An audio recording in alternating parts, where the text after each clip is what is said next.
dia akan menjadi bahan bakar dari api neraka jahanam. Siapakah tiga golongan manusia tersebut? Dalam hadis qudsi disebutkan yang pertama adalah Ahlul Quran. Ahlul Quran itu bisa menjadi orang yang pertama kali masuk ke neraka ketika dia mengajarkan Al-Qurannya, membacakan Al-Qurannya, memahamkan Al-Quran, isi Al-Quran kepada orang lain tersebut dengan niatan supaya dia disebut sebagai Ahlul Quran dan dia sudah mendapatkan dunianya. Ada juga orang yang kedua, orang yang dia dikenal sebagai mujahid, orang yang berperang di jalan Allah SWT.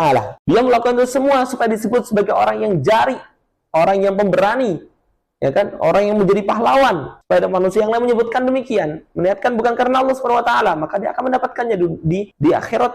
Dia tidak akan mendapatkan pahala apapun juga. Ada juga orang yang ketiga, orang yang terkenal sebagai orang yang dermawan. Dia berinfak dari seluruh jalur-jalur infak sosial, dia penuhi semua. Dia laksanakan infak kepada siapapun juga. Tapi itu semua dia lakukan supaya orang-orang sama menyebutnya sebagai orang yang rajin untuk berinfak dan dia sudah mendapatkan di dunia.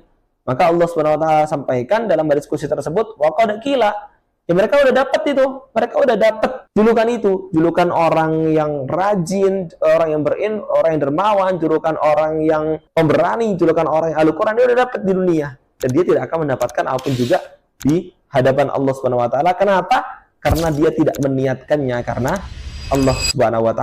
Amalan tersebut ketika tidak digandengkan, ditempelkan dengan niat karena Allah SWT untuk mendapatkan pahala dari Allah SWT, maka dia akan keluar dari koridor amalan yang dinilai layak untuk mendapatkan pahalanya Allah SWT.